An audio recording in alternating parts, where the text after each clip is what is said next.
Operation Kagar విషయానికి వస్తే ఇవాళ ఆపరేషన్ కగార్లో తెలంగాణకు సంబంధించినటువంటి ఉస్మానియా యూనివర్సిటీకి సంబంధించిన ఒక విద్యార్థి గతంలో విద్యార్థి ఇప్పుడు మావోయిస్ట్ అయినటువంటి మరి విజయలక్ష్మి అలియాస్ భూమిక మరణించింది. గతంలో ఆమె టీవీకి సంబంధించి అంటే విద్యార్థి నాయకులతో ఓఈజేసీ నాయకులతో కలిసి పనిచేసిందని విన్నాం.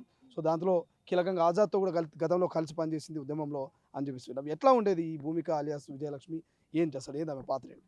ఉస్మాన్ యూనివర్సిటీలో నేను ఎంఏ ఇంగ్లీష్ చదువున్న సందర్భంలో తను నిజాం కాలేజీలో విజయలక్ష్మి ఎంఏ పొలిటికల్ సైన్స్ చదువుతూ ఉన్నది. మేము అప్పుడు 2009లో ఏర్పడినటువంటి విద్యార్థి జేఏసీ 14 విద్యార్థి సంఘంలో కలిసి ఏర్పాటు చేసినటువంటి జేఏసీలో తను ఒక స్పోక్స్ పర్సన్గా విద్యార్థి ఉద్యమ జేఏసీ అధికార ప్రతినిధిగా మా విద్యార్థి సంఘంలో తను సీరియస్ యాక్టివిస్ట్గా పాల్గొన్నది.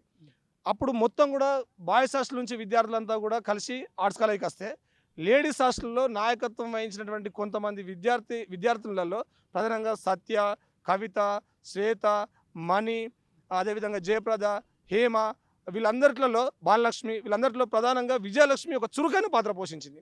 ఒక సిన్సియర్ స్టూడెంట్ ఆమె, ఒక టాప్ ర్యాంకర్ ఆమె పొలిటికల్ సైన్స్ డిపార్ట్మెంట్లో. కోదండరామ్ సార్ వాళ్ళ శిష్యురాలే తను అంతా కూడా మాతో జేఎస్లో పనిచేసినప్పుడు ఒక్కరోజు కూడా సరైనటువంటి క్రమశిక్షణతో టైమింగ్ మెయింటైన్ చేసి అందరికంటే ముందే వచ్చి అందరినీ కోఆర్డినేషన్ చేసి తను మాతో కలిసి పనిచేసేది. ఆ క్రమంలో మేము గుర్తు చేసుకోవాల్సిన విషయాలు ఏంటంటే ప్రధానంగా మేమందరం కూడా ఏ పెద్ద పిలిపించినప్పుడు కూడా ఇక్కడ హైదరాబాద్లో ఉన్నటువంటి లేడీస్ హాస్టల్స్ అన్నింటిలోకి పోయి మేము క్యాంపెయినింగ్ చేసేది.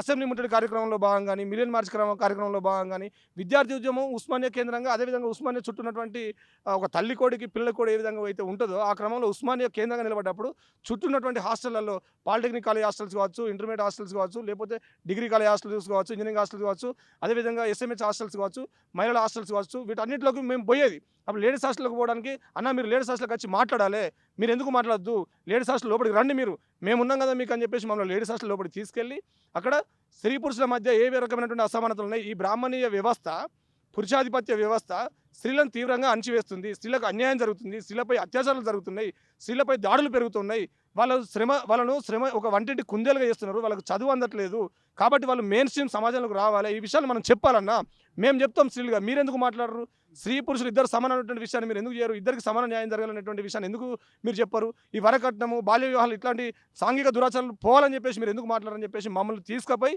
లేడీస్ హాస్టల్ నిలబెట్టి మీరు ఈ విషయాలు మాట్లాడాలి, ఎందుకంటే స్త్రీలను శ్రమ చేసే చోట అత్యాచారాలు ఎక్కువ జరుగుతున్నాయి, స్త్రీలకు తక్కువ వేతనం ఇస్తూ ఉన్నారు, స్త్రీలను ఎక్కువ గంటలు పని చేయించుకుంటా ఉన్నారు, కాబట్టి మీరు శ్రమ విముక్తిలో భాగంగానే శ్రీముక్తి జరుగుతుందని చెప్పేసి మేము నమ్ముతూ ఉన్నాం. అదేవిధంగా ఈ ఫ్యాషన్ సంస్కృతి, అమెరికా సామ్రాజ్యవాద కంపెనీలు మార్కెట్ను స్త్రీలను ఒక మార్కెట్గా తయారు చేసినాయి, కాబట్టి ఈ మార్కెట్ సంస్కృతి వ్యతిరేకంగా మీరు పోరాటం చేయాలని చెప్పేసి అనేక సందర్భాలలో మమ్మల్ని హాస్టల్లో తీసుకుపోయి మీటింగ్లు పెట్టించింది. ఇదే ఉస్మానియా యూనివర్సిటీ గడ్డ మీద మేము ఎన్నోసార్లు కూర్చొని ఇట్లా స్త్రీలకు జరుగుతున్నటువంటి అన్యాయం పైన మాతో చర్చించింది. ఆమె ఎన్నోసార్లు బాధపడ్డది, అన్న మనం అందరం న్యాయం వైపు నిలబడాలి, తెలంగాణను సాధించాలి, తెలంగాణలో స్త్రీలకు న్యాయం జరగాలని చెప్పేసి ఆమె పోరాటం చేసింది. ఆ పోరాటంలో భాగంగానే ఇక్కడ ప్రభుత్వాల యొక్క అణచివేత తీవ్రతరమైనప్పుడు వాళ్ళ మీద అన్యాయంగా కేసులు పెట్టి జైలులకు పంపినప్పుడు ఆమె సహించలేకపోయింది. ఆ క్రమంలో భాగంగానే ఆమె విప్లవోద్యమంలోకి పోయింది. ఇక్కడప్పుడు కూడా ఆమె మిలిటెంట్ పోరాటం చేసింది. ఆమె ఏం ఒక శాంతి కోసం మనం మిలిటెంట్ పోరాటాలు అని చెప్పేసి ఉస్మాన్ యూనివర్సిటీ ఎన్సీసీ గేటు ఆమెకు లేడీస్ హాస్టల్ నుంచి ఎన్సీసీ గేట్ దాకా ఎన్నో సందర్భాల్లో స్వచ్ఛందంగా విద్యార్థులను తీసుకొని పోయింది. లేడీస్ హాస్టల్ ఎన్నో మీటింగ్లు పెట్టింది. ఆమె ఒక మిలిటెంట్ పోరాటకారులు. మా మీదకి పోలీసులు టియర్ గ్యాస్ బుల్లెట్లు కొట్టినప్పుడు, అదేవిధంగా లాఠీలతోటి వచ్చినప్పుడు మమ్మల్ని రక్షించడంలో ఒక వలయంగా కూడా ఆమె నిలబడ్డది.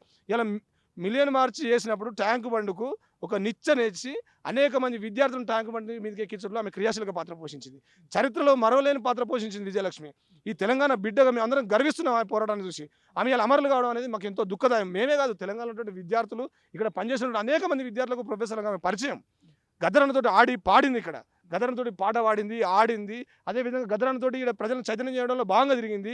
అదేవిధంగా కాశీవన్నతోటి కలిసి తిరిగింది, హరగోపాల్ సార్తో కలిసి తిరిగింది, గడ్డ లక్ష్మణ్ గారితో కలిసి తిరిగింది. అదేవిధంగా సిఎంఎస్ మహిళా సంఘాలతో కలిసి తిరిగింది. ఇక్కడ ఆమె పరిచయం లేనటువంటి మేధావి లేరు, పరిచయం లేనటువంటి విద్యార్థి నాయకులు లేరు.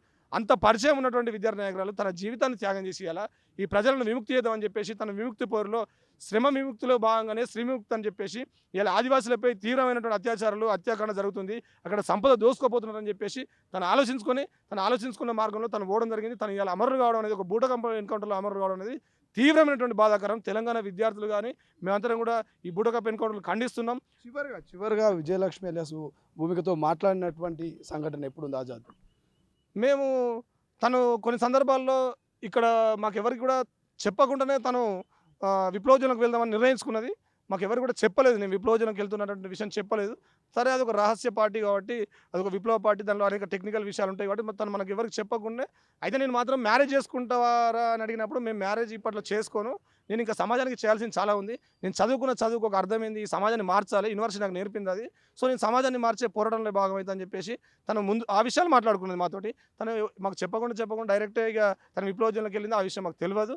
సో ఇది మొత్తం మీద కలిసి పనిచేసినటువంటి సహచార ఉద్యమకారుడు ఆజాద్ అయితే క్లియర్గా చెప్తా ఉన్నాడు. విజయలక్ష్మికి సంబంధించి ఆమె గతంలో ఇక్కడ ఉద్యమంలో పాల్గొన్నటువంటి ఆ తీరు కావచ్చు, చదువుకున్నటువంటి ఆమె స్టడీ కావచ్చు, అన్నింటిలో చాలా యాక్టివ్గా ఉండేది విజయలక్ష్మి. బట్ అజ్ఞాతంలోకి వెళ్ళిన తర్వాత ఎవరితో పెద్దగా మాట్లాడినటువంటి సందర్భం, ఏదో కొన్ని సందర్భాల్లో మాత్రమే అప్పుడప్పుడు టచ్లోకి వచ్చేదంటూ ఆజాద్ చెప్తున్నటువంటి పరిస్థితి. చాలామంది ఉద్యమంలో పాల్గొన్నటువంటి ఉద్యమకారులు, విజయలక్ష్మితో కలిసి పనిచేసినటువంటి ఉద్యమకారులు, వాళ్ళతో కూడా మాట్లాడుచుంటే ప్రయత్నం చేద్దాం. ప్రపంచంలో ఏ మూల ఏ క్షణం ఏం జరుగుతుందో వేగంగా తెలుసుకోవడానికి తొలి వెలుగు వాట్సాప్ ఛానల్ని ఫాలో చేయండి.